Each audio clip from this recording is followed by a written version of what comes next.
반갑습니다. 관세음보살. 자, 오늘은 이제 이 종교의 관점에서 또 불교의 관점에서 이제 잠시 그냥 법문을 할까 합니다.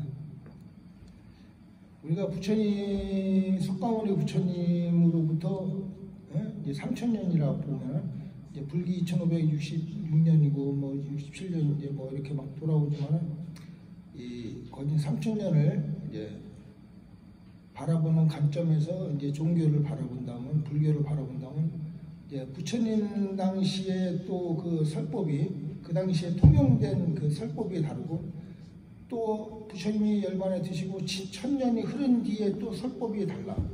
흐름이 세계가 변화하는 세계에 맞추어서 이 법문이 다 달라진다 이 말이에요. 또 현실에는 현실에 맞는 또 법기, 또 거기에 맞춰서 또 법문이 서러지게 돼 있어요. 그래서 이제 뭐 옛날 거다, 옛날에 뭐 이렇게 경전에 의거해서 이거는 옛날 뭐 지금 현실에 맞지 않아, 이제 이렇게 설명을 하면 안 됩니다. 자, 이제 그리고 또 이제 우리가 현실에 보이지 않는다고 해서 이제 관세음보살님은 없다, 뭐 지장보살님은 없다, 그냥 종교적인 관점이지, 이렇게 이제 생각하는 이제 사람들도 많이 있어. 또 학자들도 그렇고, 또 불교를 공부했다는 사람들도 그런 이제 설명을 많이 해. 이제 그 당시의 관점과 지금의 관점에서는 너무나 다르거든. 갈수록 또 우리가 지금 현재 이 피력하고 있는 관점을 또 다음 세 100년 후에는 또 달라집니다. 이제 그때 삶에 따라서. 그래 이 불교적인 관점에서 이제 우리가 이제 관세음보살님이든 지장보살님들, 오늘은 이제 간단하게 이제 보살님들에 대한 것을 설명할까 하여. 자, 이제 이 불보살님들은 3000년 전이나 2000년 전이나 1000년 전이나 항상 우리 곁에 머물고 계셔. 이 경전에도 누누이 설명을 하고 있고. 근데 우리는 이제 어떤 생각을 하면 전도된 막 뒤집힌 그 망상심으로, 불보살님은 존재하지가 않아. 이미 끝났어. 이제 부처님은 이제 돌아가셨기 때문에 이제 뭐 어떤 신통력이나 이런 것은 다 그냥 종교로 지어낸 얘기야. 이렇게 하지만은 과거 오랜 세월에 이렇게 1000년이든 2000년이든 그 보살님들이 우리가 어려움에 처할 때 꼭 나타나셔서 그 어려움을 해결해 주셨어. 또 이 32영신의 그 변화신 그 나오실 때도 이 33 간음의 하신으로 나타날 때도 왜 33 간음으로 나타나셨느냐? 그분들이 그 시기에 진짜 어려울 때 중생들이 그냥 그 불보살님을 진짜 내 어려움에서 구해달라고 그 가랑하는, 그냥 진실한 마음으로 기도할 때 그 응해서 나오셨단 말이야. 이 보살님들은. 그래서 그 어려움을 해결해 주시고, 또 그렇지 않으면 또 모습을 달리해서, 원래 이 변화신이라는 것은 무한대로 변화를 하는 거니까 어떤 분야로 이제 나와서 그 문제를 해결해 주셨단 말이에요. 또 가능보살님의 모습으로도 나타날, 이렇게 우리가 알고 있는 우리가 생각하는 가능보살님은 가능보살님이 아니야. 내가 만들어낸 생각일 뿐이지. 가능보살님은 항상 우리 곁에서 항상 머물고 계셔. 그러면서 옆에 내가 아파서 병들어 요새 같은 상태에 암이 걸렸어. 옛날 같으면 죽었어. 그렇지만은 가능보살님, 이 의사가 가능보살이 되는 거야. 나를 살려주는, 내가 이제 아픈 것을. 근데 지금 사람들은 너무 쉽게 하지만 우리나라에서는 쉽게 고칠 수 있는 병도 다른 나라에서는 못 고치고 죽는 사람들이 커다해.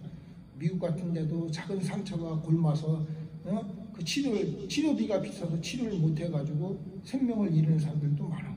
작은 상처. 우리나라 같은 별것도 아닌 상처야. 그냥 흔한 일인데, 그렇지만 어떤 나라에서는 그것이 내 생명을 해치는 결과를 빚어.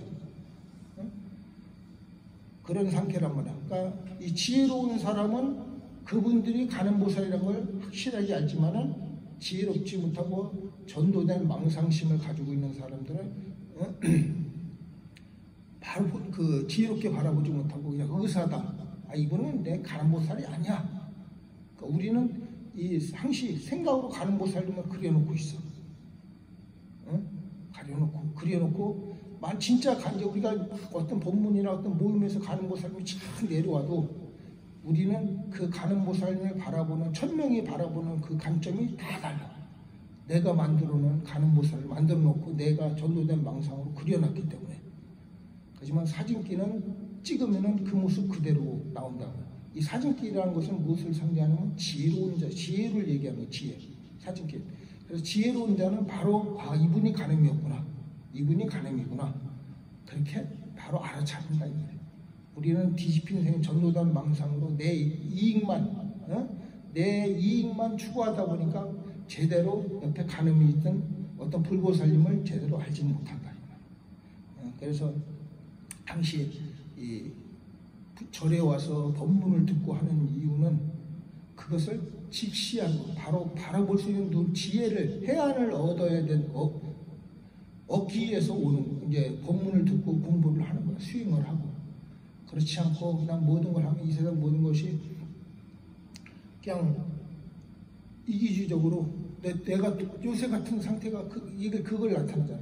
내가 돈을 줬으니까 내가 돈을 냈으니까 너는 어떤 가불이 막 만들어지잖아. 우리나라 빨리 발전하는 만큼 또 우리나라 또 못된 습관들이 또 있어. 그것이 가불을 형성을 만들려고 그래. 내가 돈 줬으니까 너는 당연히 내 말을 들어야 되고 나를 치료해야 되고 아니면 내 뜻에 복종을 해야 돼. 이런 식의 이제 그 어리석은 전도된 망상심을 일으킨단 말이야. 다른 나라 외국에 같은데 좀 그래도 지혜를 지혜롭게 사는 나라에서는 내가 못한 걸 남이 하니까 감사함을 느끼는데 우리는 돈을 주니까 너는 당연히 의당해야 돼. 이러면서 스스로가 타락의 길로 접어든다. 거기서 채안이 열리지 않고 불보살님을 바라보지 못합니다. 돈만이 해결된다 생각을 착각 전도된 망상으로 바르게 부처님을 바라보지 못하고 불보살님을 바르게 보지 못한다. 그래서 이 바르게 볼 수 있는 해안을 열리는 것은 우리가 법문을 듣고 자꾸 공부하는 것은 그런 것을 깨우치라고 공부를 하는 것이다. 단순히 절에 와서 그냥 기복이니 뭐니 그런 말도 필요 없어. 그냥 어쨌든 자꾸 듣고 수행하고 공부하다 보면은 지혜롭게 어떤 현실에 대해서 빨리 알아차린다 이 말이야. 내가 모든 거 물질 만능주의로 돈으로 다 해결되는 세계가 되는 것은 아니다.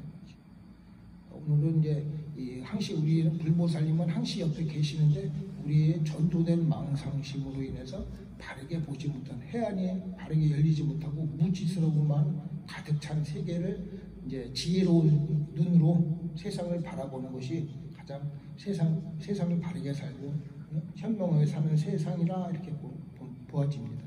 자, 오늘은 여기까지 하겠습니다. 성불하십시오.